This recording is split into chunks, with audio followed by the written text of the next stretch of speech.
you have online, I'd appreciate it. Yes, we do.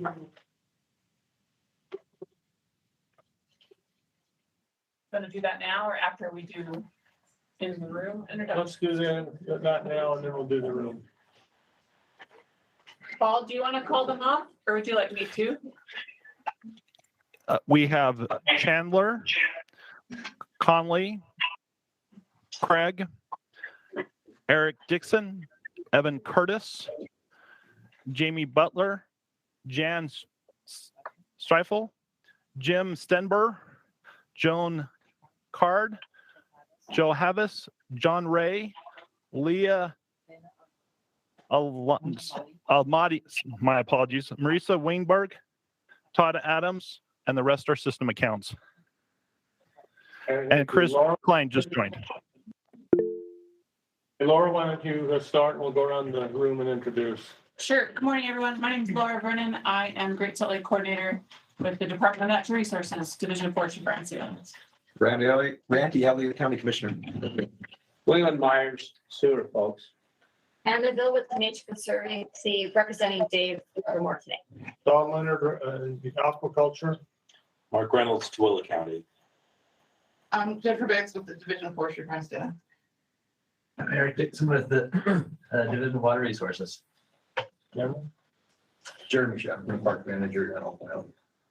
I'm Carly Beadle with Great Salt Lake Institute at Westminster. Linda Freitas, Friends of Great Salt Lake. Jordan Euler with Bowen Collins and Associates. Jim Steenberg, University of Utah. Max Malkus, National Audubon Society. Emily Hamel, National Audubon Society. Russell Shute, National Audubon Society. Alice Sorensen, National Audubon Society. Mondo Masson, Central Data Steward. Myra Bachman, Mark Davis. Ben Sarah, Forestry Fire and Students. Jessica Merrill, Tourism Director for Davis County. Joan Hammer, Fox Sutton County Tourism and Utah Tourism Industry Association. Trevor Nelson, Bear River Canal Company and Utah Water Task Force. Tim Oxford, Shrimp Cooperative. Great, thank you. We do have a quorum. I wanted to mention, I'm sure you've all heard, but it's with great sorrow that I mentioned the death of a member of our council, Dan Tuttle. Dan passed away a day after our last meeting on July 14, 2022. My understanding is that was his 76th birthday that day. We're meeting here today at Dan's request. Several months ago, he asked if we could have a meeting on Antelope Island, and we agreed to do that. I wanted to mention that Dan was the seventh of 8 children, grew up in Magna, had 4 children of his own, and left behind 13 grandchildren. Had a long life of service. He served 14 years in the legislature. He served as a trustee on the Magna Water Board, was enshrined in the Cypress High School Hall of Fame, worked for Kennecott Copper for 32 years. After retiring, he worked another 24 years for U.S. Magnesium. He was a charter member of the Great Salt Lake Advisory Council when we were formed in 2010. He was an initial appointee. And ironically, a week following his death, he would have been scheduled to be confirmed by the Senate for an unprecedented 4th term on our board. Dan loved Antelope Island. He participated in the bison roundup on a number of occasions. He was an excellent horseman. And we'll miss him. My understanding is that Tooele County is going to nominate Tom Tripp to take Dan's place on our advisory council. And Tom couldn't be here today. We have Mark Reynolds here representing Tooele County today. So thanks to Dan for his great advocacy and for being such a good human being. Let's move along on the agenda. We have 2 sets of meeting notes to approve. We need to approve, they were both sent out in advance. We need to approve the March 9 meeting notes and the July 13 meeting notes. So moved. Thank you, Leland. Is there a second? Second. Thank you, Randy. Any debate or discussion? All in favor, say aye. Aye. Any opposed, nay? Any abstentions? That's unanimous. We're excited to be here at Antelope Island to receive an update on funding that's been provided to expand and improve the visitor center. I have a particularly warm feeling for that. I served on the Friends of Antelope Island Board for a number of years and chaired that board a couple of years. In that capacity, I had the opportunity to work with Jeremy. He does a terrific job of managing the state park there. So Jeremy's agreed to give us a little bit of a report and update on the improvements that are going to take place here with the money that was appropriated by the legislature. Jeremy, it's all yours. Yeah, so thank you. Hopefully it's not your first time out, but if it is, welcome out.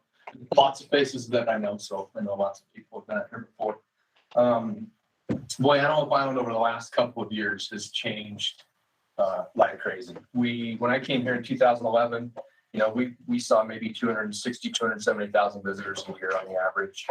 The last couple of years, we've gone up over 1 million. So 2020 really kind of spurred that. A lot of people got out and kind of rediscovered what was in their backyard.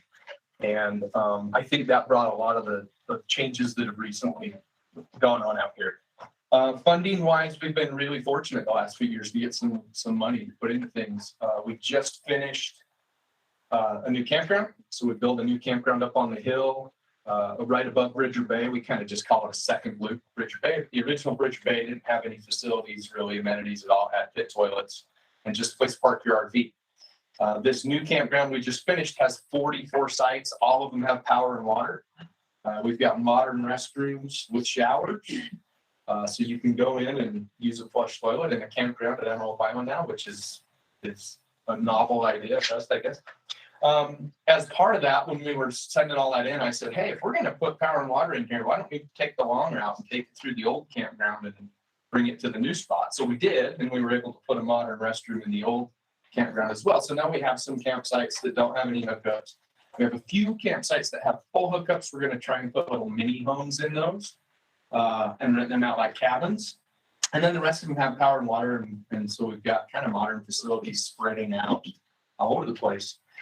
Following that, they gave us $8 million to do a new campground over in White Rock Bay the following year. We're right in the process of receiving bids back on that right now. So that's kind of coming up. Hopefully in the next year, we'll be adding some more campgrounds on the other side of the hill and bringing some of those amenities to that place as well. That's slated to have a group campsite. We don't really have a good group campground right now.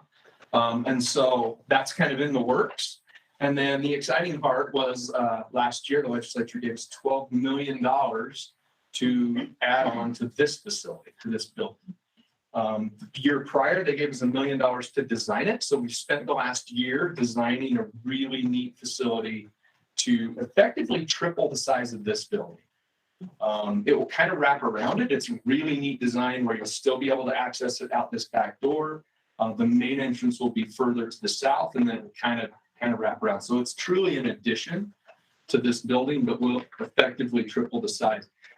We really pitched it as an educational center when we wanted to do this expansion, because about 5 or 6 years ago, when we started getting busier and busier and staff started getting fewer and fewer, we weren't able to bring school kids into the building and give them that one-on-one kind of education that we'd always done. I was always really proud of the fact that we would bring 6,000 or 8,000 school kids out here a year, and they would get to hear a presentation from one of my rangers, from my naturalist, from myself or Wendy, that we got that kind of personal touch. And we lost that 5 or 6 years ago when we got busy enough that when you bring a 3rd grade class in here with another 1,000 visitors, there's nowhere to stand.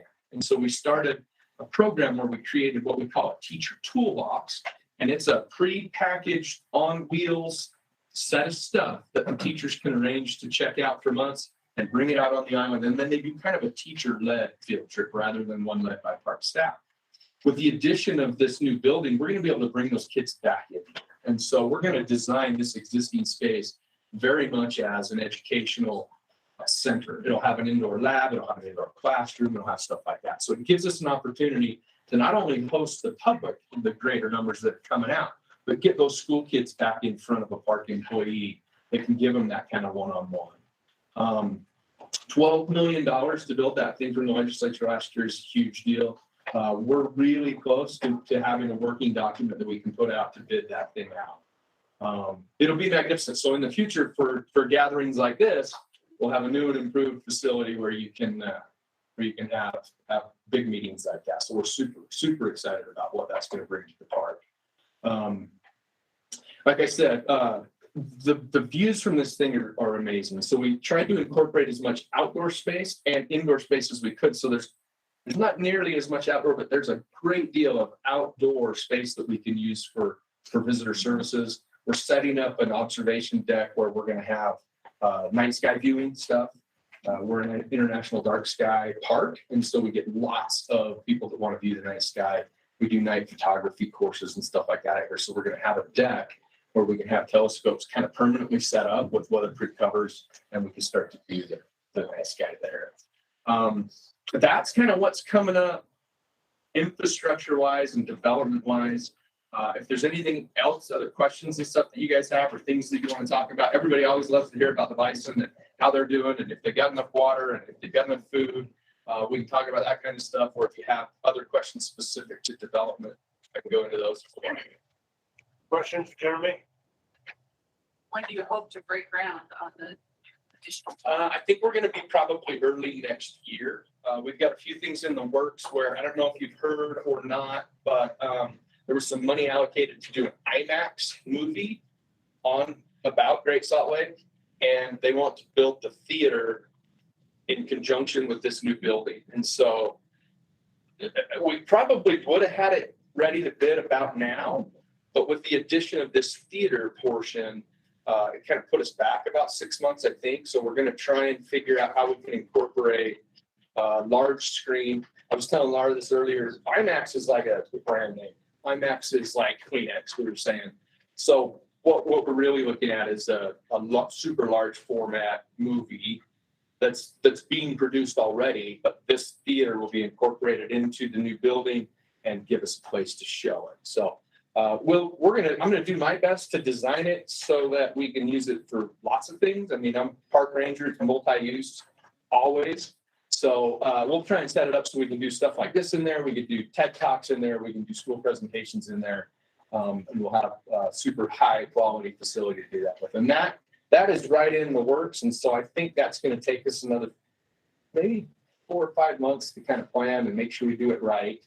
And then have a really good document where we can actually start to build something. So do the buffalo have food and water? Yeah, so we honestly went through that this morning. Yeah, with the drought that's going on, our seats and our springs are still doing pretty well. We've got about 90 little seats and springs on the island. We've developed several of those into troughs where the bison can go to get water. And then we also, a few years ago, we created kind of a backup plan. So we put a 100,000 gallon tank in the ground up above Mushroom Springs. And we pull the water from a couple of those seeps and springs and we filter it into, or put it into that 100,000 gallon tank. From that 100,000 gallon tank, it runs downhill to a bottom through a series of drinkers. And what I challenged my wildlife biologist to do was come up with a plan that Texas cattle ranchers would be coming out to check out because it was so good. And he really did it. So what we did is the first drinker looks like a giant manhole. It probably holds 300 or 400 gallons of water is all. And they will come in and they'll drink that dry and then they move off. And then it disappears through the center of the manhole and it flows underground and then it comes out in another manhole that's 500, 600 yards away. When that's gone, they move down to what looks like a lazy river and it just kind of meanders across the hillside. And it holds several thousand gallons. When they drink that dry, there's a fourth drinker that looks just like the lazy river. And all of that drains through the center. So when it's gone, it's gone. When the fourth drinker goes dry, it sends a radio signal up to the 100,000 gallon tank to release water, and it fills all four again. And the reason we did that is we didn't want them having water all the time in one spot because it just turns into a dust bowl. And so they'll come in, they'll drink their water, they move off, and then they go find another source, and then they find, oh, there's water here, drink that dry, and we move them around the island how we want them. And then when they've kind of hit all the spots, we replenish. And so we've got an entire summer's worth of water stored up on the hill. The springs are still doing pretty well, although they've dropped probably by half of what they're producing.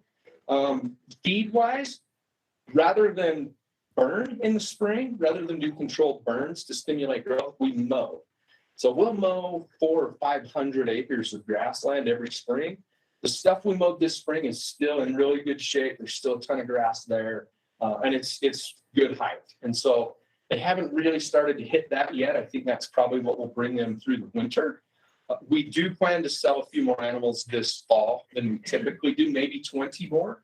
We're doing some population manipulation just to get our dynamic back in shape. We're kind of heavy on cows now, and so we're going to try and sell a few more cows and stuff like that. But overall, they look really healthy. The calf weights look really good, and I think that it's probably going to be a good year for critters. So that comes up the end of October if you guys decide you want to watch that rodeo. That's the 29th of October this year. That's when we do the roundup on horseback. We invite the public out to watch. You can park all the way along the East Side Road and watch the cowboys and cowgirls kind of push the herd up the hill. I would say if you're only going to watch one part of it, watch the first or watch the ending, right? Because the first is mayhem, and the ending's kind of exciting because you're pushing 850 animals through a 14-foot gate. So anything can happen there. But it's fun, and we invite you guys to come out and check things out. And like always, Wendy and I try to make ourselves as available as we can. So if you have anything specific to the island that's, you don't get to today, if you have questions, please reach out to one of us. And we'll get back with you as quick as we can. And if we don't know, we'll find it out or make up something. So Any other questions? all right. Anything else? Thank you, Jeremy. All Thank you right. very You guys much. enjoy your day. Good Nice luck. to have you out when you don't need it. Thank you. Okay, our next item on the agenda, we're fortunate to have Dr. Jim Steenberg of the University of Utah with us. As you all know, he's an expert on lake effect precipitation. He's authored paper contributions of lake effect periods on precipitation and stream flow in northern Utah. That paper was sent out to council members, and we'll ask Dr. Steenberg to provide an overview. Thank you for being with us today. Yeah, Doctor. thank you. It's glad to be here. Anytime I have to come out here, I'm pretty happy. We have, you working on it? Or not? Not quite. It was on mine. Now it worked before. Oh, there we go. Good. Let me take this off. People think I wear this for COVID, but I actually wear it because I'm a meteorologist and I like to maintain anonymity. It's nice not to have to be. It's nice not to be having to give a forecast today. So I'll talk today about contributions to lake effect periods to precipitation and stream flow in northern Utah. But a little bit of background, I've been at the U since 1995. And my main research interests are mountain weather and climate, winter storms, and lake and orographic precipitation. I actually grew up in upstate New York, downstream of Lake Ontario, in kind of at the edge of the snow belt of Lake Ontario. So I've been interested in lake effect storms since I was a little kid. And I've worked not only on the Great Salt Lake, one of the first things I worked on when I got to the U was lake effect off the Great Salt Lake. But I have done field work in the Great Lakes region. I traveled to Japan a couple times and have collaborated with Japanese scientists. A lot of people don't realize, but I have to be careful when I say this, the greatest snow on Earth is from Utah, but the greatest snow climate on Earth is in Japan. A lot of people don't realize, but the snowiest inhabited place in the world is on the island of Honshu. And it's almost all lake effect precipitation off of the Sea of Japan. So it snows an incredible amount there. And I also do a lot of skiing, cross country, backcountry, and alpine skiing. So snow is pretty important to me. But then we talked first about what is lake effect. No surprise here, it's precipitation that is produced or enhanced when cold air moves over a relatively warm body of water. It happens through the mid and the high latitudes all over the world. So we're not unique in that regard. But there's a lot of key factors here. What is the difference in temperature between the lake surface and the overlying air mass? And meteorologists actually look for a threshold for that to know if lake effect is possible. Atmospheric humidity is really important, especially over the Great Salt Lake. Cold, dry air mass, the lake's not going to be able to do very much. In part, we'll talk about this in a minute, but because of the salinity of the lake, it doesn't pump as much moisture into the atmosphere as a freshwater body of water would. It's also not a very large lake compared to, say, the Great Lakes or some other bodies of water. So it's a large lake from the Western United States standpoint, but for produce lake effect, it's not enormous either. So when we get our bigger lake effect storms, those tend to be pretty moist air masses before they move over the Great Salt Lake. And it's actually the heat that the lake pumps into the atmosphere that can be really important.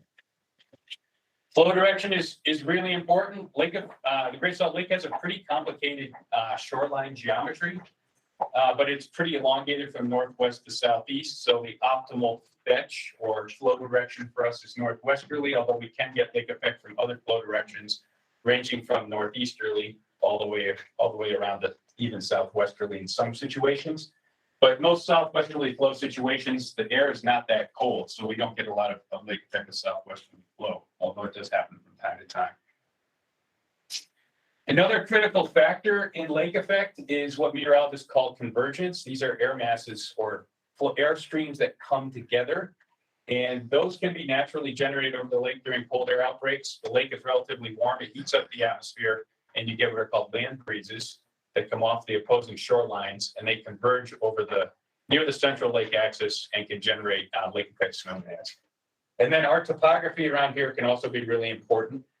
We have the Wasatch Mountains, but also the Ochres and the Stansburys to the west. And this creates kind of a concavity in the mountain ranges. And so sometimes the flow gets forced into the Salt Lake Valley, and that helps to play a role in triggering lake effect storms as well. So they're a lot more complicated than just cold air moving over the lake. Now, the Great Salt Lake is unique in many ways. And so the Great Salt Lake effect also has some unique characteristics. So first and foremost, if you look at large bodies of water, like the Sea of Japan or the Great Lakes, their lake effects season tends to be pretty focused. And in the Great Lakes, it's going to be November, December, January. And then after a while, the lakes get cold and they don't produce very much lake effect anymore. These are really deep bodies of water. So they take a long time to warm up in the spring, and they take a long time to cool off in the fall. But the Great Salt Lake, pretty shallow puddle. You know, average depth is like 10 feet, 13 feet or something like that. So the lake warms really rapidly around here. In fact, the lake surface temperature is usually very close to the 7-day average temperature at the Salt Lake City International Airport. So if we have a warm week in the spring, the lake gets really warm and we can get lake effect storms in the spring, and that's pretty unusual. That's what you see here when you look at the average number of events by month. We have quite a few in the fall. And then there's a lull in the winter, and then it picks up again in the spring. That's unusual. So we basically have 2 lake effect seasons. The other aspect that's unique is the hypersaline nature of the lake with it being so salty. And so salty bodies of water, there's not as much transfer of water from the lake into the atmosphere during cold air outbreaks. And this is especially true over the northern half of the Great Salt Lake, which is typically near 27% salinity. And so that reduces the flux of moisture. I'm sorry, but I'm losing my voice. Does anybody have any on any water here or anything like that? Let's see. I have a minor vocal cord issue and I forgot to bring a glass. But anyway. Actually, I have a super clean. I just asked here. Has not been used. Great, I was gonna say I'd thought out for mine, but been used. thank you. Apologies, I should have thought ahead.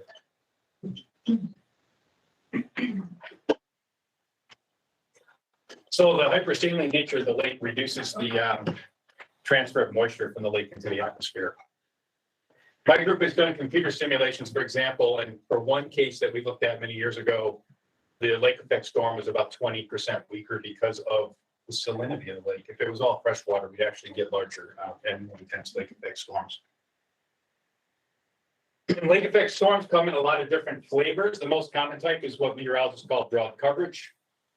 These are kind of disorganized. So these are examples of radar images from lake effect storms. This would be a broad coverage event, relatively disorganized. On the other end of these banded events or lake bands, sometimes you hear the TV meteorologist saying that these are elongated bands, and these produce the highest precipitation snowfall rates, sometimes 2 or 3 inches an hour, but over a very narrow area. You drive through one of these, it can be snowing really hard, 2 or 3 inches an hour, and then you're on the other side of it in just a few minutes. So they tend to be highly localized. There's a reason why meteorologists call these things the dreaded lake effect. And they're really localized, and it's very difficult to predict with any lead time exactly where these things are going to be. And then we have these mixed mode events that have some banding characteristics and some other, but also some broad coverage characteristics. I'm going to show a couple of examples of these. These will be on radar loops. I'll just go ahead and fire both of these up to get them going. And the one on the left will just show you one of these broad coverage events. And you can see how pulse-like it is, how variable it is. It's chasing its tail the whole time. Precipitation features are moving around. And then on the other hand, we get a banded event in this one here. It'll come and it goes. Let's see if it'll come around here in a minute. where we get a band that comes in here into the western part of the Salt Lake Valley. Again, very localized. It's pretty well developed at that point.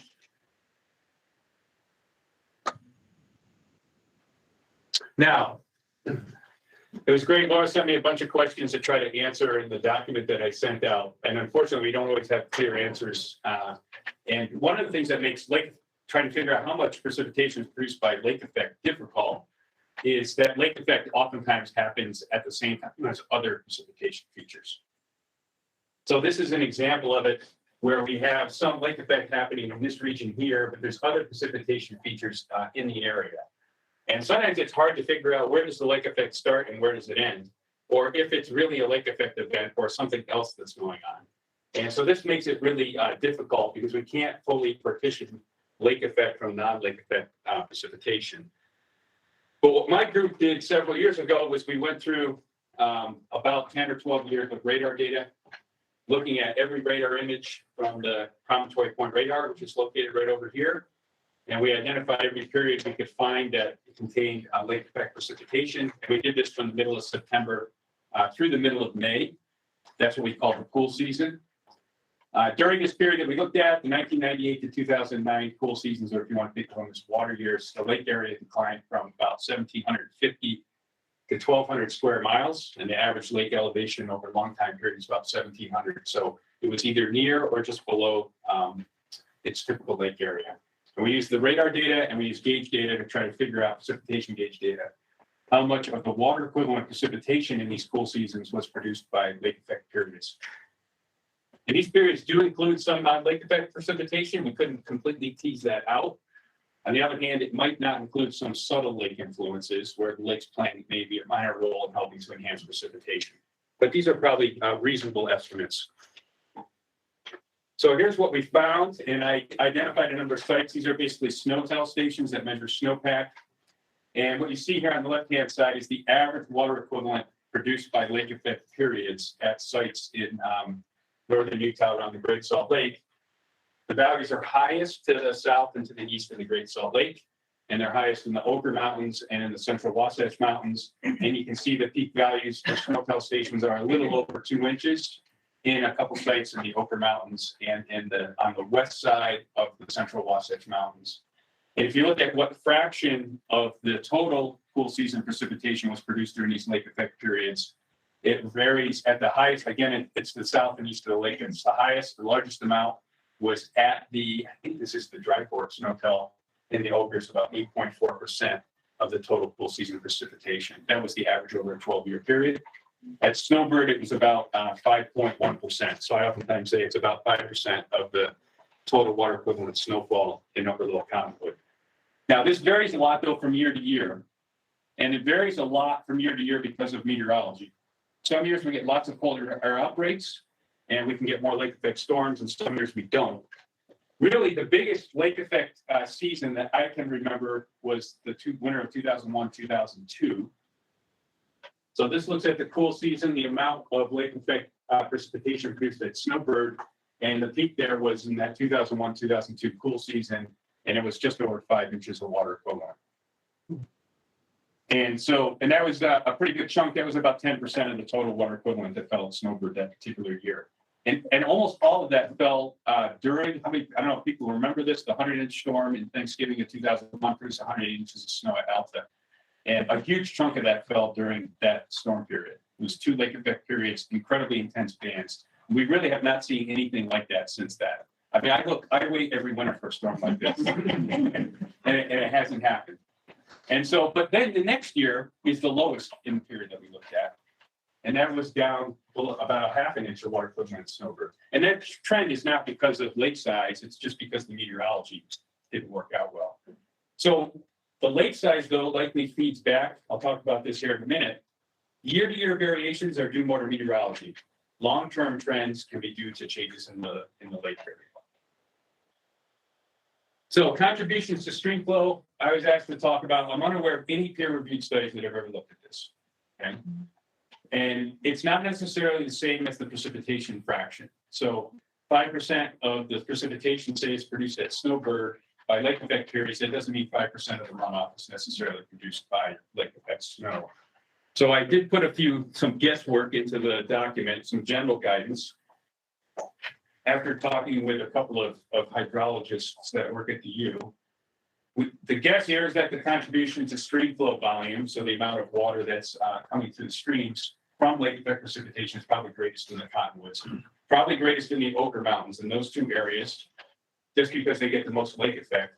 But the Cottonwoods are more likely than the Ochres to have a greater stream flow volume from lake effect, just because it snows more there, there's more north-facing aspects, there's a deeper snowpack, and these characteristics favor a greater conversion of snowpack into runoff.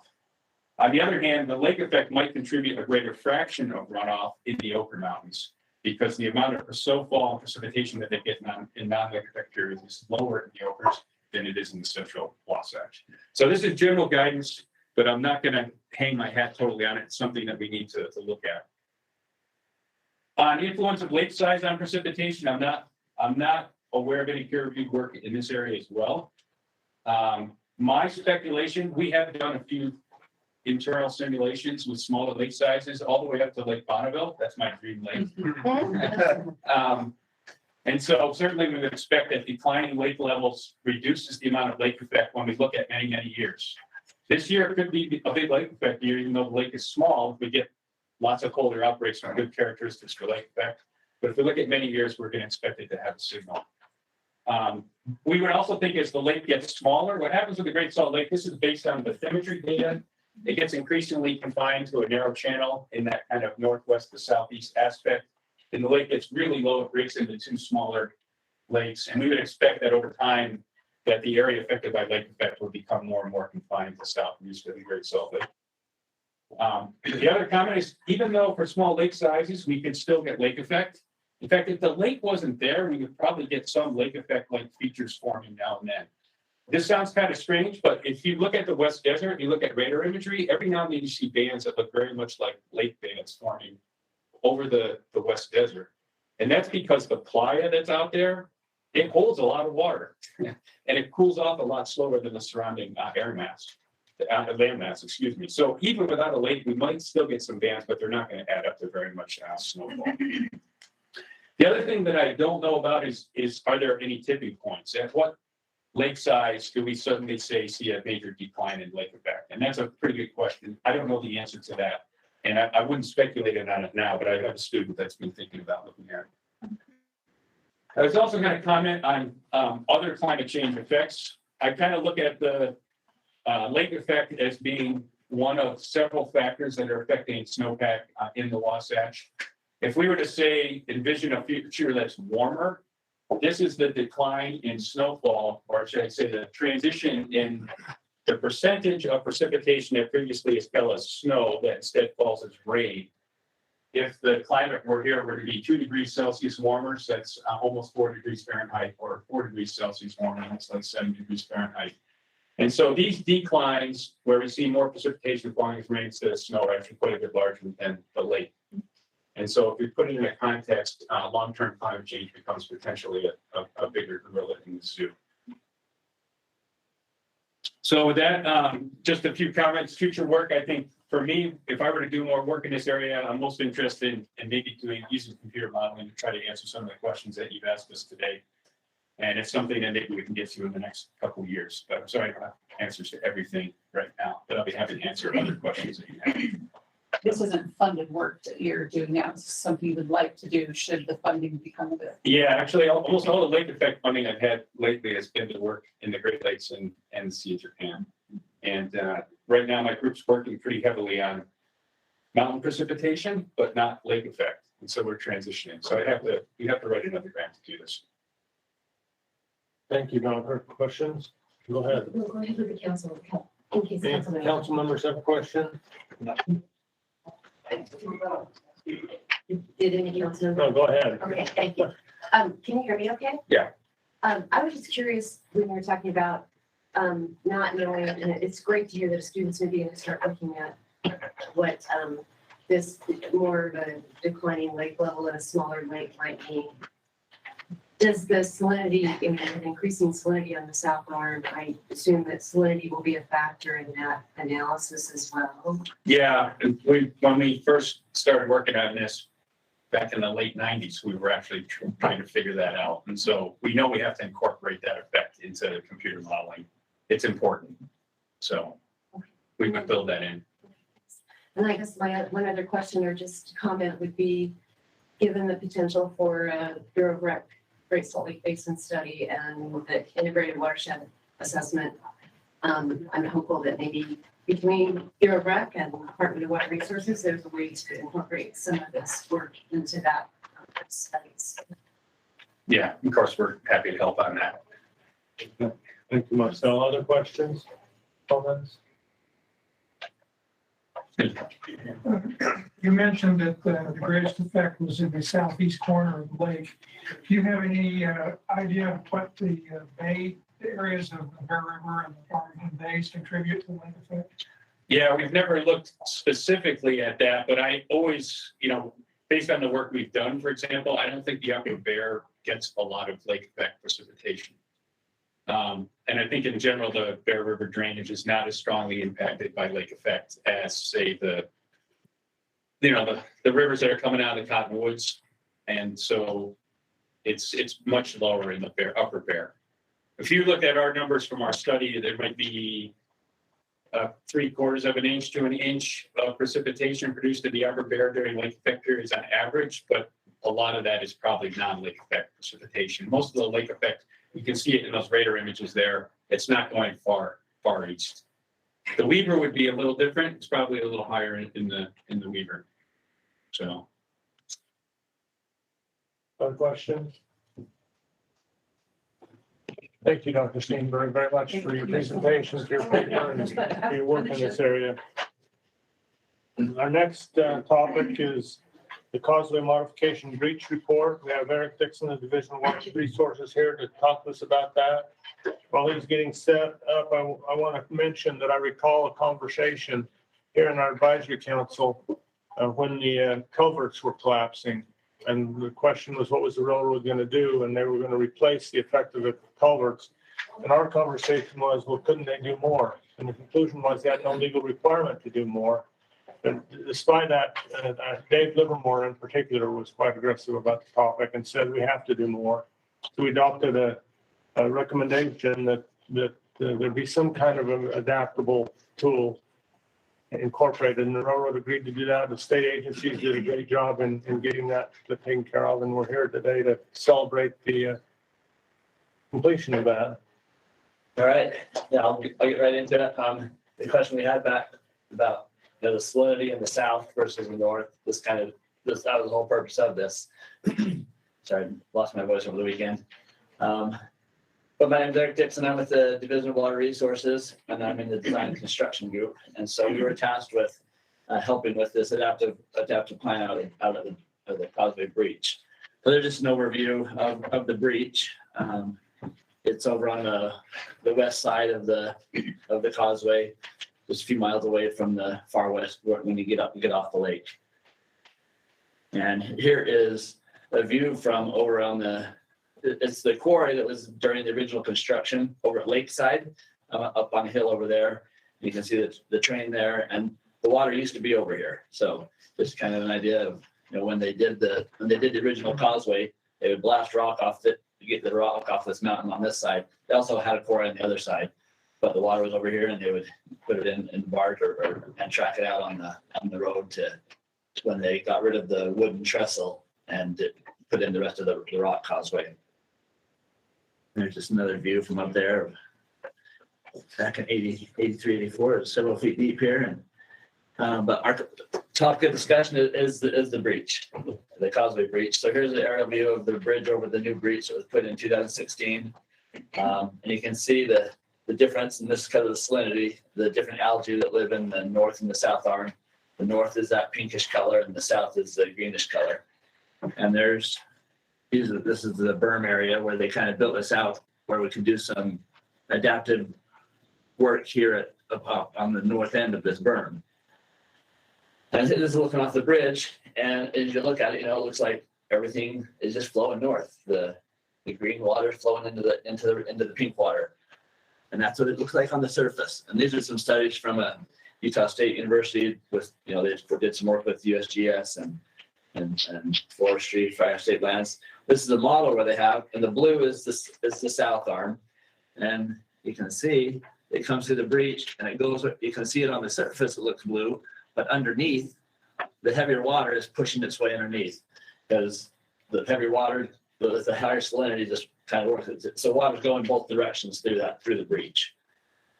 And the concern was how much, the south arm was getting too high in salinity, so we needed to cut off some of that flow of the deeper waters. So this shows the model of raising the underwater, putting a berm in here to cut off in this picture, the red flow from going into the south arm.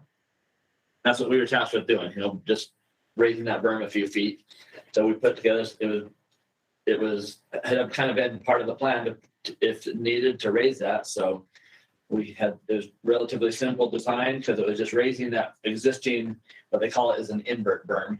It was in the bottom of the channel. So the plan was to raise that 4 feet, which is right here. It says raise it up to elevation 4187. There's a plan view. This is the south side going under the bridge. And these purple and orange colors are the new materials we put in. The orange color, go to the next picture. And this is showing, looking from north on the left going to south. The purple is riprap to protect it, just some big boulders and stuff. And the orange here is just kind of some smaller rock to reduce the flows from going through there. And that, as you can see, again, we just raised that. This pink and blue are what was done originally. So there was a invert berm there, and our intent was just to raise it a few feet to cut off that deeper water for as long as we need to have that in there. So I talked about some big riprap. You can see here, there's a big rock that we need on that north side because the railroad says that with that heavy water, that salt water, it can just move rocks like crazy. It's way heavier than normal water, so it can grab rocks. They said it'll grab 5-foot diameter rocks and just move them around wherever it feels like putting them. So that the north side of the berm, we needed to have armored with this big rock. And then the railroad has lots of waste material from their production of the big rock. They have a smaller rock, and that was what we would do that berm part, the orange section, to reduce the flows of the water that could get through the bigger rock. And the railroad was great to work with. They were amazingly great. We used rocks from their quarry. This is it's a semi. It's on a railroad line. But it's a semi that pulls 8 cars, and these cars do a side dump. So they helped by providing the rock. They helped load the rock into their car. They hauled it out there, and they would dump it off to the side. And they wanted to protect the railroad, so then they would move it off to where the contractor could then just take it and place it in the breach. So they were extremely helpful. And partly probably because it was something fun and new and exciting for them, but also they just wanted to get this done, and then so we weren't in their way for very long. They're very helpful. So this is what the contractor started. This is when he started processing the material. We're not gonna worry about the sound, it's just really loud. So this is called a screening bucket. So he would take the piles of waste that the railroad has in their quarry, run it through this to kind of get rid of the really small stuff. We wanted the finer stuff. We didn't want that in the berm because that could just wash out if any waves were in or if water started flowing. And we wanted the berm to be out of rock, but we wanted that less permeable section to be smaller rock. So they just do that and sort out the rock. And then this is when they started hauling the bigger rock out there. This is some of the riprap that was kind of put on that. They would, once they got it out here, they would sort out the bigger stuff, and that would go on the north side. And this is before they get a view before they started anything. This is a little kind of the limits of their work. That's a rope hanging across the breach. But I like this picture because this little guy right here, These guys were everywhere. If you don't like spiders, don't go out there. There are millions and millions of them. They do say it's actually less than it used to be. They say there used to be so many that that whole north face of the causeway looked like a silk blanket was over it. There were so many spiders. But luckily it wasn't that bad this year because they kind of freaked me out. So what the contractor did was he built a road down to the bottom, down to the breach. And, you know, we had to, like I said, you can see that white rope there right under the rail because we said you can't be closer than that because the railroad didn't want any work to be closer than that invert berm was already at. So he built down and then he worked his pad. He said he worked his pad across as far as he needed to until he could reach all the way across. So they just did this all from one side. What you can see here is, so there's the, up here on the road, you can see the loader is grabbing materials and pushing it down to this track hoe. And this track hoe is kind of sorting and shaking out the materials into the different piles and feeding it into piles for this other track hoe that's going out across the berm. And right now he just kind of building up the road. You can see areas in here where he's already got it down up to the elevation it needs to, but he had to build a temporary pad out across the top so that he could reach across to the east side to finish that on the east side. So yeah, really smooth operation, went really fast. What they actually did was they kind of, the railroad preferred, since they just kind of grabbed some of the bigger rocks that were already out here for that upstream riprap, or for the north riprap on the north of farm side. And then the railroad came in and kind of did replacement work to restore this from the materials that they used. There's just a view from up above, placing the materials. And it looks like the water right here is actually 3 feet deep. And that's what the design that we had for what elevation was right now. We're gonna have 3 feet of water going over the top of that. And this is designed, so if we need to, we can, you know, he can get back in and I'll show you some stuff they left in place so that they can do some work if needed later. If another foot or two needs to come off, if the lake keeps continuing to dry and drop, or if it starts to come up fast, then we can get in and modify it with what we need to. And then this is just a video of when he's placing some of the bigger boulders. That's a pretty big one. He had some that, you know, he had to kind of drop and then just kind of move them over. They were too heavy for him to move with that track hoe, so he did just kind of roll them, push them across with the track hoe till they got where he needed them to be. And there is the view after they were completed. And they started on July 26th and they were done on July 28th. With the railroad helping them, you know, they just made it amazingly efficient and fast. You can kind of see that on the east side, we left it a little wider. That's because that was the side he was working from. And as he built out his road, we said, and the railroad over and over said, you know, these waves, those are going to come in. We upsized the rock and we widened it a little so those waves wouldn't do it. And on the way out, we said, you know, over here is kind of to the design widths and stuff. But we said on your way out, you can leave some of that material in there. That way, if we need to come in and reshape and do some things, it's already there. And so the water going over this is all 3 feet deep. It was at the time. Yeah. So now it's not that deep, so we can't get the boats anymore? It's not that deep anymore. It's gone down, what, 3/10 or something since then, probably. Or more. I'll say something. Oh, and the contractor, you know, he said as they were putting in this rock, the kind of the area of water on the south side, he said when they first started putting in the rock, you could see the red down in the bottom. But as they finished it and put it kind of still off that west end, the red just disappeared. They could see the deep wet. Yeah, they could see the deep salt, the high salinity water.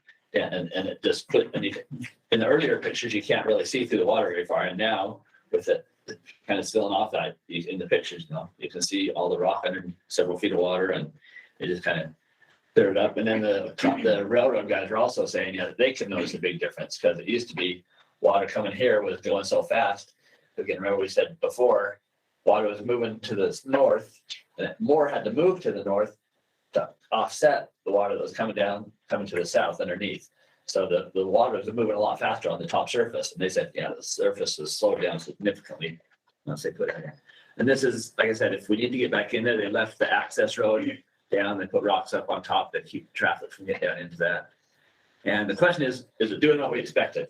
This is off of USGS's, they've got some velocity readings out there in the breach. And can you guess when we put the berm in? You know, right there in the middle. I just got 2 months ahead, a month and a half after. So that's the day we put in the 4 foot raise. And that's in one of the lower, it has several different readings. I think they have 9 or 10. That's one kind of down near the bottom. That's one kind of, oh, wait, let me explain about. So this is showing the velocity. You know, before we did the raise, and a negative velocity means the water's going to the south. So these are all -2 feet, you know, down to -4 feet. So 4 feet per second heading to the south. Once the berm with it, and there's some blips. They say that's, you know, when it gets windy and stuff, and things kind of get disturbed. But the majority of it is a lot less moving to the south. And this is one in the middle, kind of in the middle of the elevation of the breach. The same thing. It kind of lost it wasn't all over the place. It kind of got more regular, and then this is one up near the top. And again, you can see that the average flow to the north is at the top surface was going, you know, a few feet per second, and now it's, you know, well down under 1 feet per second. But the water now is basically just moving to the north, and they are doing, you know, they'll be continuing monitoring. We know what the water's doing, but they're kind of monitoring the salinity. This is USGS out doing their salinity measurements, and they've got places in the north arm and the south arm where they can check the salinity farther away from the breach to kind of see what the overall areas are doing. And that's what it looks like. One is out there a couple weeks ago. Any questions? Thank you, Eric. Questions? The council members first. Others? Yes, Lynn? So the work that you're doing with the construction and the change in the berm is being informed by the performance goals of salinity for the South Quorum and North Quorum, or how does salinity, are you going to talk about that? How does salinity incorporate into the information that helps inform?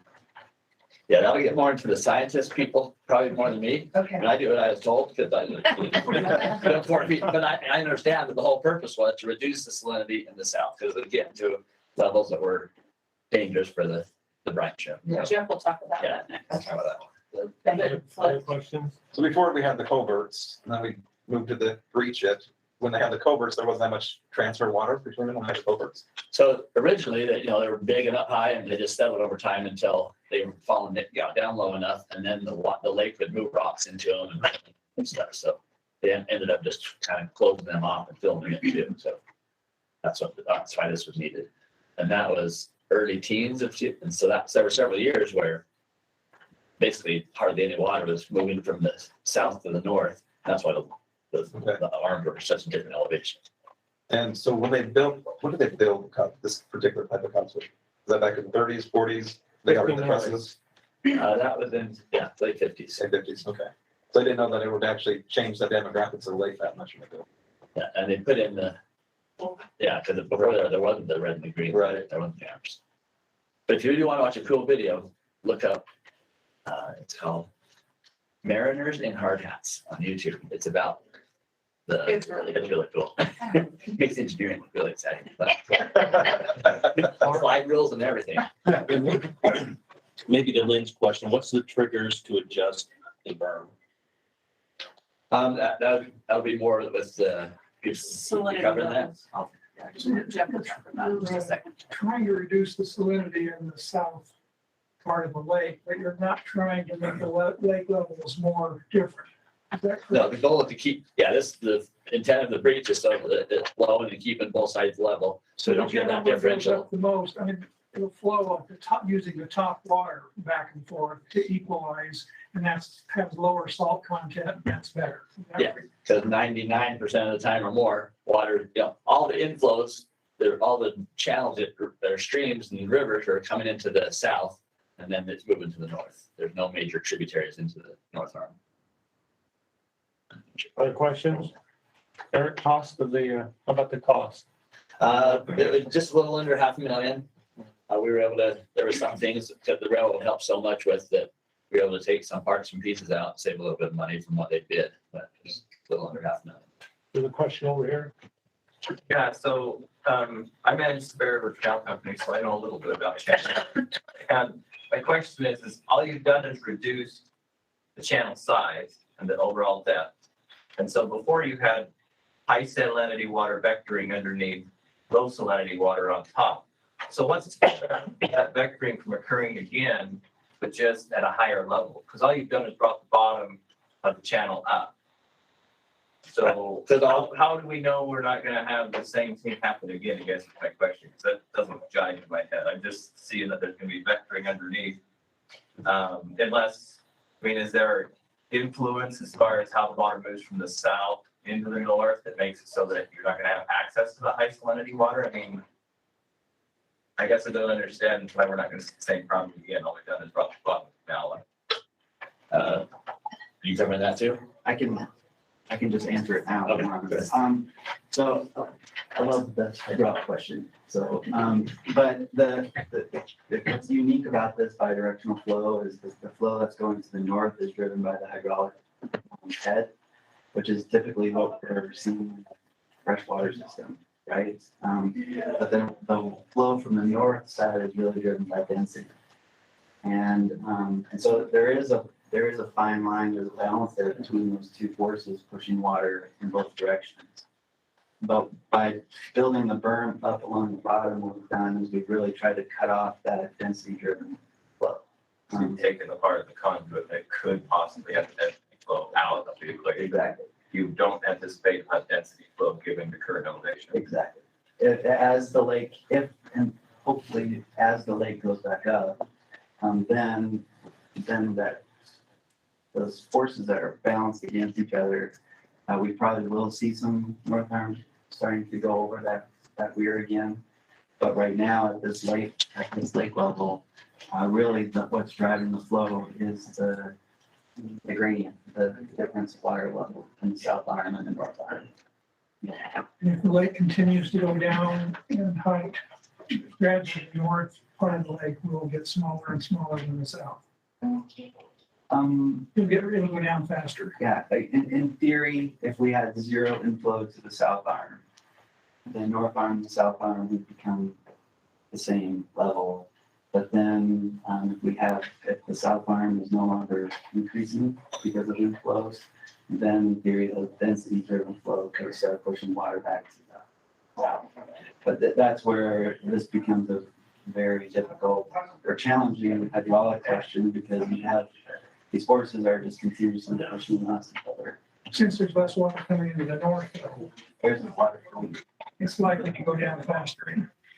Potentially, but that's where with the evaporation rates, the higher the salinity, the slower the evaporation is.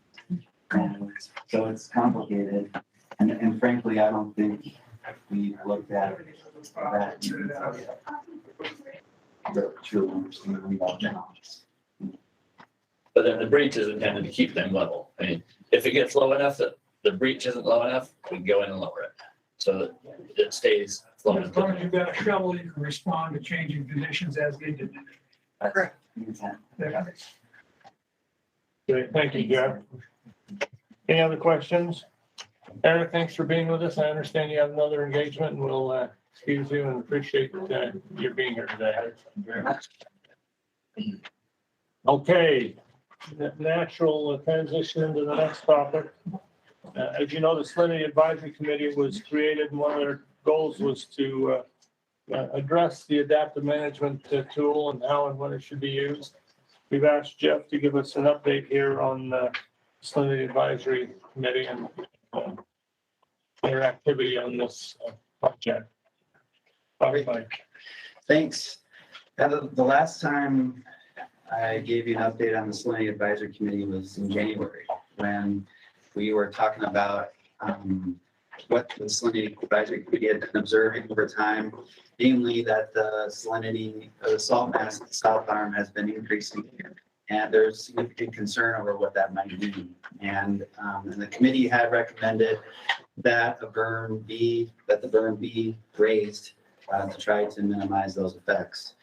And so in January, we talked about what these recommendations were, and DNR moved very quickly to make that happen. And I think, frankly, I think there were a number of miracles that have happened in terms of the permitting, in terms of getting the design and contracts out for bid, the railroad participating as much as they did to make this happen as quickly as it did. But I wanted to just touch on briefly on the recommendations that were made. The number one was the need for action is urgent because of the potential consequences, and I'll touch on those in just a second. We wanted to make sure that the changes to the flow control berm were temporary, and that's we just talked about is that. And one of the great things about the way it was built and the decisions that were made to leave the road that goes down to the berm, to leave some of the berm in there to allow future modifications, just makes it that much easier. We wanted to slow down or stop the upward trajectory of salinity in the South Arm. And really the intent here was we wanted to try to block off that north to south high density flow from flowing into the South Arm, which represents an import of salt into the south. But we also, what we added since January, what the committee added to the recommendation was that we wanted to make sure we maintain an open channel flow between the North Arm and the South Arm. We want to make sure that that was clear because that south to north flow also is very important because what that represents is as that water flows into the North Arm, that represents an export of salt from the South Arm, as well as helping maintain some navigability, but also making sure that the water in the North Arm doesn't just dry up with compass minerals operating up there. So in terms of what we're trying to accomplish here in getting the berm modified, I think it's great to see how quickly that happened and see that it happened. So I think a key question at our August meeting was, well, is the berm functioning as intended? And Eric showed some velocity data. This is data that USGS presented to us in August. And you can see, just as Eric pointed out, you can see a clear distinction when the berm was built and this one, all the negative velocities represent the flow coming from the North Arm into the South Arm. And this is exactly what we had intended, was to slow down or stop that flow from the North Arm coming into the South Arm. So that way we can really reduce that import of salt from the North Arm. I know as you look at in some of the graphs that Eric showed too, I know there is some concern and there's some questions as to, well, why, is the flow going to the north, why are we seeing those velocities slow down too? And I think part of it gets to, I think what Trevor was getting at is we're throttling down that cross-sectional area. But I think also in this intervening time, the lake level keeps dropping. I think we're at 89.1. And so as the lake level keeps dropping, that difference in water level between the North Arm and the South Arm keeps coming closer and closer. So we see less water being pushed to the North Arm. So is the berm functioning as intended? Yes. And what's great also is that we can see that the hydraulic modeling that Dr. Samantha, his team at Utah State University was extremely helpful because we were able to use that model to confirm some of these hydraulic characteristics. And then it's always great to see when you build something that it matches what we thought we would see from the model. So that was great. But was the berm modification a silver bullet? And unfortunately, no. I think as we look at Australia and this next graph here, this is some information also that USGS presented. And there's a lot going on with all these dots, but this represents USGS station 3510, which is really in the middle of Gilbert Bay. The triangles that you see here represent the shallow layer. The dots here represent the deep brine layer down at the bottom of the lake. But what you see as the lake level has been dropping, the green line represents the lake water surface elevation, is that as we would expect, the salinity in the upper layer is increasing as well. And in June, I believe at the end of June, we lost access from our marinas. So we couldn't, the different state agencies couldn't get out onto the lake to measure salinity. But the Brine Shrimp Cooperative did in, I think it's early July, or actually late June, they made some measurements indicating right around 170. And then USGS on July 25th at Saltaire, at the marina there, measured 175 grams per liter. And just this week, Wildlife Resources, they were able to get back out on the lake, just barely. They were able to get a boat out onto the lake, and they measured a salinity of 184 grams per liter.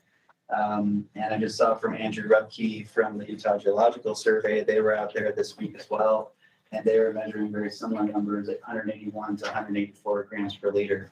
So roughly, we're at about 18% salinity. And and so the question is, well, what does that mean? And if you might recall, last year the Salinity Advisory Committee did contemplate that.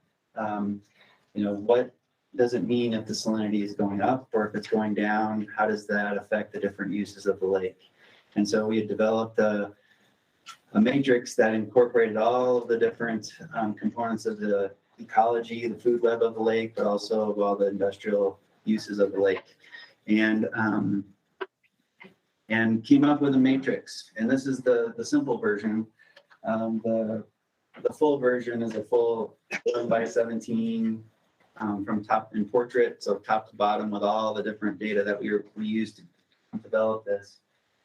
But the other thing that the committee recommended was that a salinity range of 120 to 160 was most protective of the beneficial uses in the South Arm.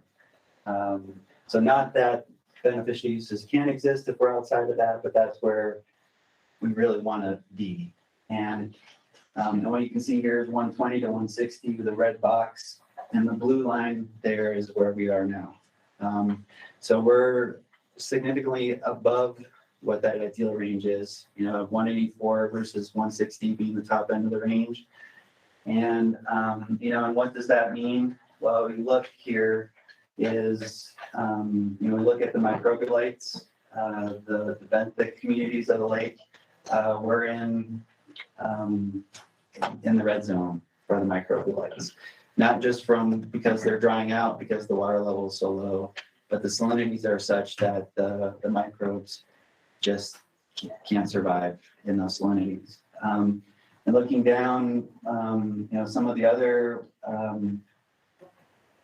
what did she call it, microalgae or phytoplankton, but we look at some of the algae, we're seeing some of those algae species that we typically see in the South Arm are going to be struggling. Also, we're getting up into the red zone for brine flies. And then also, as we look at brine shrimp, we're starting to get into the area where they're also being stressed by the salinity levels that are out in the lake. And so that certainly presents a challenge. As we see the berm is functioning as intended. It's reducing that import of salt into the South Arm, and yet we're seeing the salinities continue to increase. And certainly some of that is because we're concentrating those salts as the water level goes down and we're evaporating that water. Those salts are concentrating in a smaller volume. But the other question that the Salinity Advisory Committee is really struggling with is we're still seeing the salt mass increase, which really doesn't make sense. And so that's been something that they've been wrestling for a year now, is why is the salt mass in the South Arm increasing?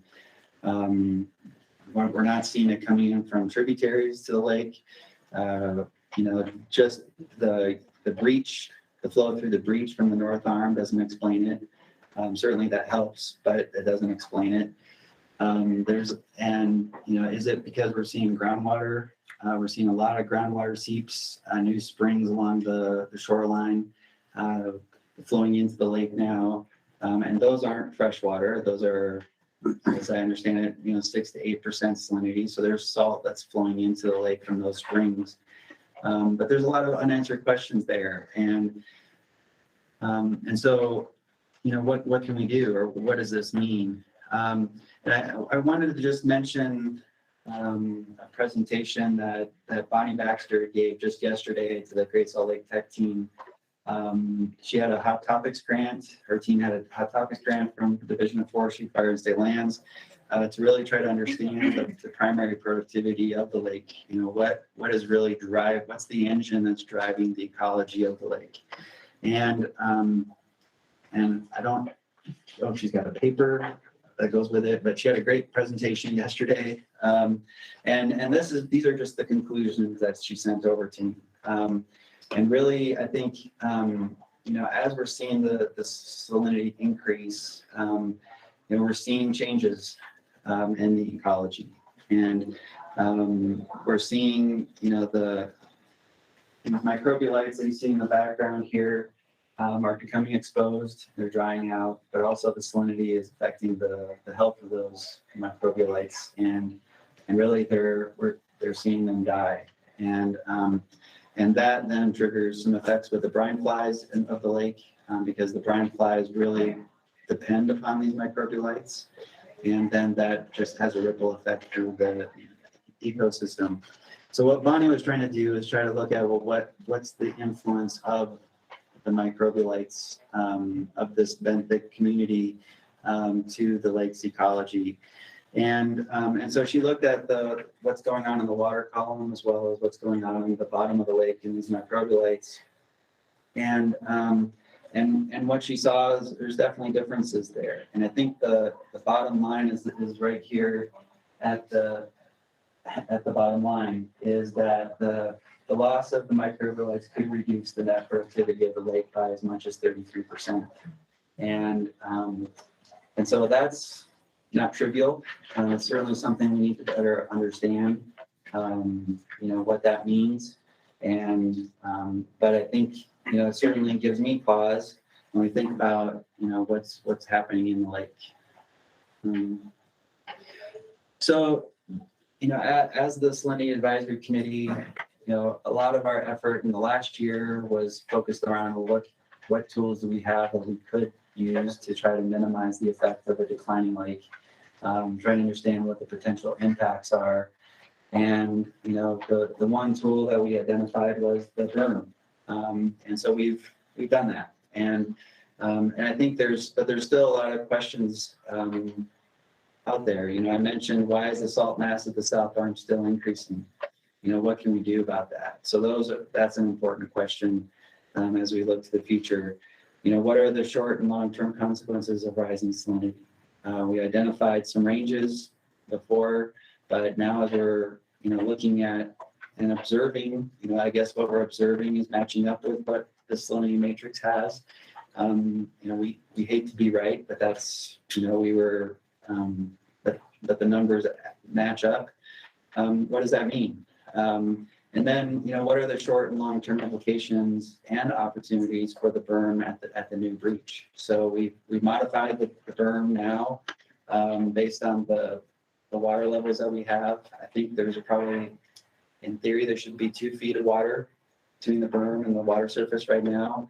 But if, the lake will likely continue to decline here through October, hopefully we have a great winter and the lake can come back up 3 or more feet. But if the lake does keep dropping, then we very well may have to drop the berm down next year. And so that's something that, and we even mentioned, okay, well, in January, we're going to have to look at how the winter is stacking up and probably start a conversation, okay, how much, or do we need to move the berm, and by how much, to try to respond to what we think the water levels might do next year. So what in terms of our path forward is Division of Water Quality and USGS and a whole bunch of people have been working on the monitoring plan. Certainly that was part of the recommendations that the committee made. And that's ongoing in monitoring the flows through the breach, but also the changes of the lake. And so that monitoring plan is a great update, a much needed update for the conditions that we have.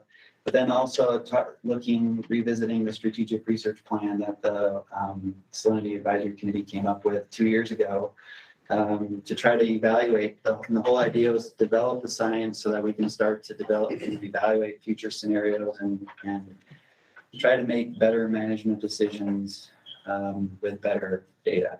And so I think we've made a lot of progress along those lines. All the members of the committee have done a lot of work on their own to push this forward. So I think, I don't know, are we sitting on time? But For about an hour. yeah, that's what I thought. So, so anyway, any questions? Council member questions? Anyone else? Go ahead, Lynn. So I don't know if this is directly for you to answer, Jeff, but I wonder if maybe the advisory council could ruminate on this.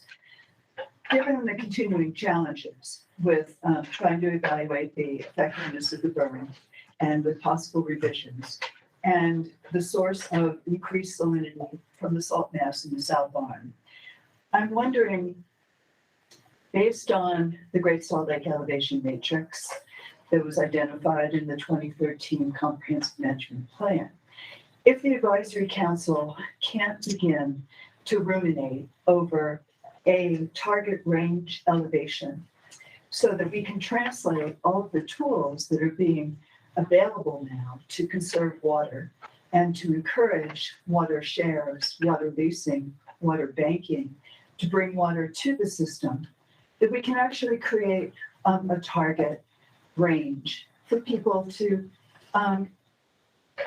be encouraged to support, so that we can see some tangible outcome results of those tools. Just a thought.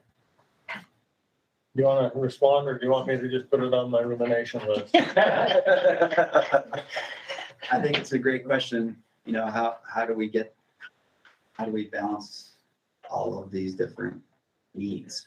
And I think that's a significant challenge in trying to do that. And I think the state has made a lot of progress in getting there, in developing the tools to enable shepherding and banking, et cetera. I think we've learned a lot in the last 10 or 15 years about what's happening with the lake. I think this advisory council has done a lot to talk about this. Yeah. And I think the current and upcoming challenge is going to be to see if and what we can do about that. I think some of us are ruminating about it, Lynn. I'm so glad to hear that. Thank you. Yeah. Just one quick question. In the increasing salt mass, have you guys looked at what could possibly be moving off the wet desert or other the air mass, moving the air deposition onto the lake that could be causing that? That's a great question. I know we've looked at studies. I know there've been a few studies looking at dust coming off of it and the increase of dust that might be blown into the valley. But if we looked at what that possible contribution is to the lake mass of salt. Salinity, no. I don't think so. I know USGS has air deposition stations around the lake. They're focused primarily on nutrients contributing to the lake. Yeah, that study's never going to come out because it was due, let's see, oh, that's right, about a year ago. I think it's close. Sure it is. I understand you. Sure. But what I don't know is, I guess I don't know. I know USGS has looked at a whole bunch of different potential sources of where the salt might come. I honestly don't remember air deposition being one of those on the list that I've seen or heard. But Well, That's a good. a new question, never before asked. Nice work, Leland. We are running a little late on time. Jeff, thanks so much for your presentation. Oh, I believe Ryan has a response to Leland's question. Take fire away, Ryan. We have a draft study with the atmospheric deposition information in it. We are not looking at salinity in that. We are focused on nutrients with the atmospheric deposition. So there is a publication in the works and it will come out.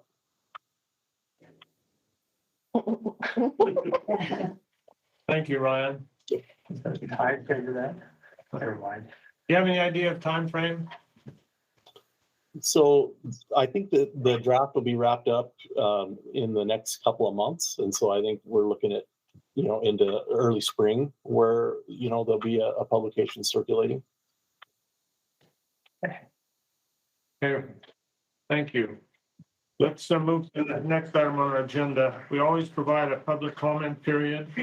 Would like to know how many people would like to make comment, so I know how to allocate the time. Anyone? So you heard my comment. I got your comment. Marcel wants to, anyone else? Marcel, it's all yours. Thanks, I don't want to put her on the spot, but I just wanted to let everybody know that we now have a new saline brake ecologist at National Audubon Society, Emily Hamill, who's just moved here. She just graduated from University of Rhode Island with a master's in environmental science and management with a focus on conservation biology. So anyway, trying to get her oriented, tell her great issues here. So anyway, welcome. We're glad to have Emily on board. Thank you, Marcel. Welcome, Emily. Okay, let's move to the next item on our agenda. Member discussion, recommendations, actions. The first question I'd ask is what the topics council members would like to have on future meeting agendas. Do you have any thoughts?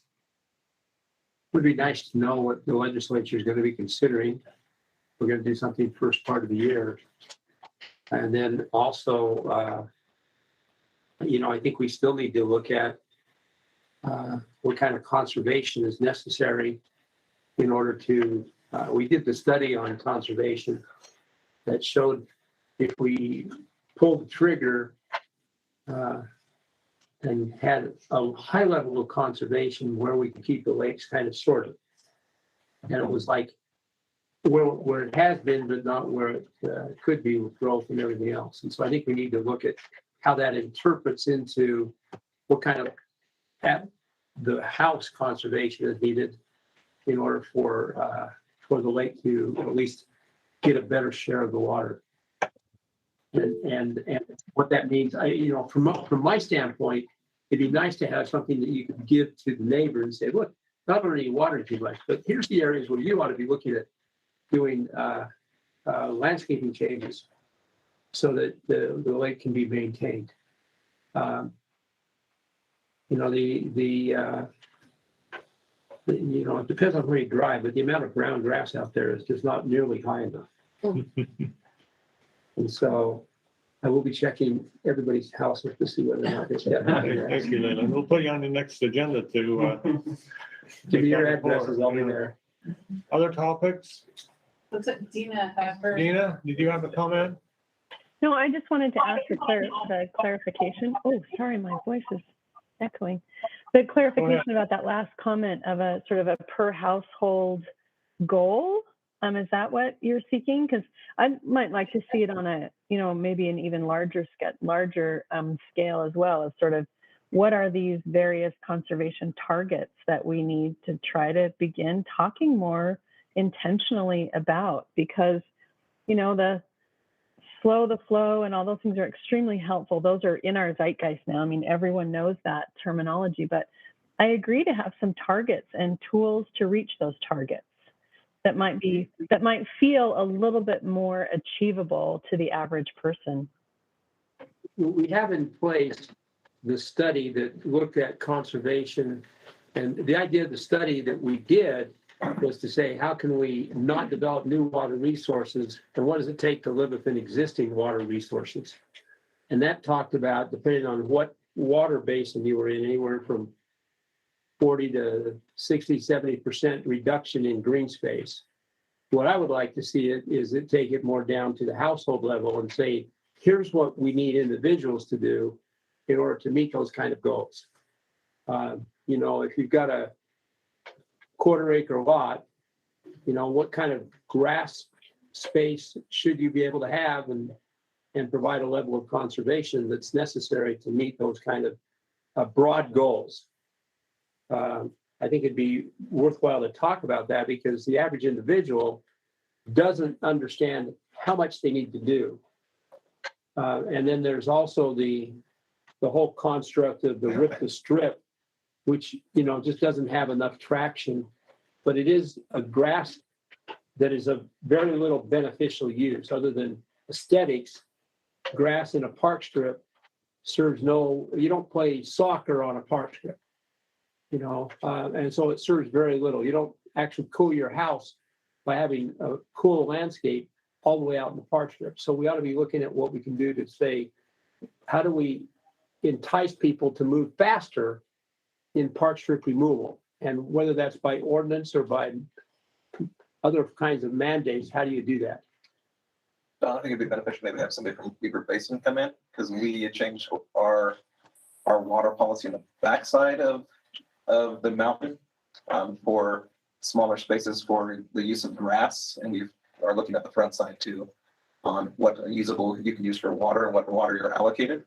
So yeah, we already got some people who really feed at us on the backside of Park City because they've got some developments going in and they want some bigger lots, but we're not allowing so much ground, so much water to be used on those bigger lots now. And so that was just passed. Can I just bring up a follow-up item on that? We just the county had a meeting with the Jordan Valley just about some of their, you know, water smart programs that they're doing in local scape. And we're actually going to be trying to work with them in the fall and into next year to tackle the HOA issues, trying to bring money to HOAs to help them modify their common areas. I think this has been an area that Jordan Valley Water Conservancy District has been trying to tackle for some time. And so we're going to try to bring some additional resources to do that. So if anyone on this call that's on the WebEx or the Zoom or Google Meet, whatever we are, has some suggestions or thoughts about that, I would just please share those with us because that's one of the things we are going to try to tackle in Salt Lake County. Thank you, Dina. Randy, thank you. I've noted that as well. Tom has his. Tom? Hi, Don. Thanks for the opportunity to talk. I think one important item that maybe was mentioned, I had a spotty reception. We can do all we want with residential conservation, and if it's not identified as a water right for the Great Salt Lake, we will have a dry lake, and everybody will bemoan the efforts they've done already. I think that a recommendation from this body saying that the governor and the state engineer need to allocate water to the lake, that we have a management strategy plan that the scale of the lake hits certain levels, certain actions. That would be really important. I don't know if I'm getting through on with my connection, but that would be an important thing for the policy to happen. Thank you, Tom. You are getting through. We heard you loud and clear. Tied into that is the agricultural conservation. If the state has money in there, I think they had like $70 million or some chunk of change to put into on-farm agriculture, water efficiencies. If you get a water efficiency, we need to have a mechanism to say, and that water now makes it to the lake. This is the shepherding rule, not goes into expanding the on-farm ground level. So we don't expand the amount of irrigated farmland because we've got efficient. We know that we find a way to talk about that water making it to the lake. Those are subjects that we've had in the studies, but we don't bring it down to the level where we haven't in the past brought it down to the level where we're saying this needs to be done specifically at each location. So we're going together here. Other comments? Yes. Just a little update on that ag optimization money. They spent 25 million of it in the first round this year, and then the application period for the second round just closed, and they had $45 million worth of applications for that. So even though this was intended to be used over a 4 or 5 year period, the applications are justifying a much more rapid rollout, and they're hoping to do a larger appropriation in this upcoming session. So support from this group to continue agricultural optimization. Ongoing funding would be helpful because it looks like after one more round, we're going to wipe 70 million out. The other thing, Leland. That's a good is- thing. Yes, we agree. And we're already seeing, like Bear River Canal Company is already seeing some significant conservation in the ones we've got. We think it's been a good program so far. As far as the expanded acreage, Leland, trust me, we are irrigating more ground than we have been because the state engineer won't allow anyone to do that. That's very much against the law. But we need the shepherding laws too, to get it down to the lake. So it just doesn't go to the next water user who doesn't have enough water prior. We need to be able to say, and that savings that we're paying for is shepherded all the way to the lake. Okay. Does that make sense? So it's not just having conservation, because there's always over allocation of the water right, but it's getting the water that's saved shepherded to the lake also. It's part of the challenge. How are you gonna keep up with growth? What? How are you gonna keep up with growth? Well, the ideal condition that we did in our study was to look at what kind of conservation is necessary to support growth within existing water supplies. If we do that, then we have forecasted that we don't get worse on the lake. Maybe, from the time we did that, which was the lake was 4293, 4294 at that point, it won't get worse than perhaps a net accumulative loss of about 1 foot. So we want to be able to say, how do you keep the trajectory from not going down because of growth and population? Because we're not going to stop that, but we have to live within existing water supplies to make it work. And I think that telling people where we need to be is important, but it needs to be directed at what individual homeowners need to see what their lots look like. There was a study done by Envision Utah where we actually looked at conservation, and they had pictures on their website showing the different levels of grass and everything else and how landscaping can be done. It's not cheap, but you can do it with a lot less grass. You just have to decide, I want to do it with a lot less grass. But people need to know, and we need that message out. Here's how you do it. And here's how much you have to do in order to save the Great Salt Lake. And it has to become popular. Well, you're going to be doing it by both. If you want to incentivize people by guilt, obviously, because then their neighbor can say, oh, I see you're using a lot too much water, which I do, of course, with all my neighbors to keep the grass really green. Sure, you're I go really around and popular. shame them really good. Oh, yeah. But I live in an area where most people are looking at very brown ground. When I drive out sometimes, sorry, Randy, but through Davis County, I've seen that there's a reduction in water use probably, but the grasses are still very green. And they're still large lots with lots of grass. And so what you got to do is both incentivize them, either through guilt or through giving them a few bucks to help them do it. But you also are going to end up having to do it by ordinances. I mean, in the initial work that I was working on with Salt Lake City quite a few years ago, there was a model called the Irvine Ranch model where they actually went in and said, look, you've got an 8,000 square foot lot that entitles you to 900 square feet of grass. Sorry, that's all you get. And if you plant more, then you get penalized. And if you use more than this level, we charge you not, we have tiered water uses now, but we don't do it based upon revenue construct that we need. That tiered water use at the top level is a penalty. And that gets funneled back in, not necessarily just to the water district, because then it balloons their revenues, but it gets funneled back into a funding mechanism that says, here's how we're going to make conservation better. I appreciate the conversation, and I think there's a lot of common ground and more conversation to be had. We're running late here, so I think I'd like to move on. I will shut up. We found a soft spot. So real quick though, we learned the lake went dry in the last meeting for 65 years. What about some of the federal partners on the projects they're starting to finally have imaginations on bringing water from other areas in? They're talking about Missouri, Mississippi, everything else, moving the water around. So if there was any encouragement that way for federal partners that starts looking at those projects to start reallocating on the Colorado, we can get more water to the Colorado, or desalinization in California that takes care of Arizona and California. those ideas have got to start ruminating and happening.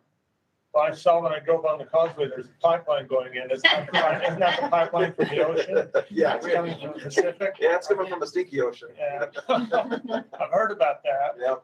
Yeah, so, well, great, I appreciate that, comments. Before we close here, we received a request. It was conveyed to me by Nathan Dowds of the Cache Valley Water District. They're seeking funding for a study on the value and purpose of the Bear River economic contribution. And they're aware that we have, of our 125,000 appropriation, we have 15,000 unallocated. There's a fair amount of discussion here. Nathan couldn't be here. I'm not sure that he sent anyone.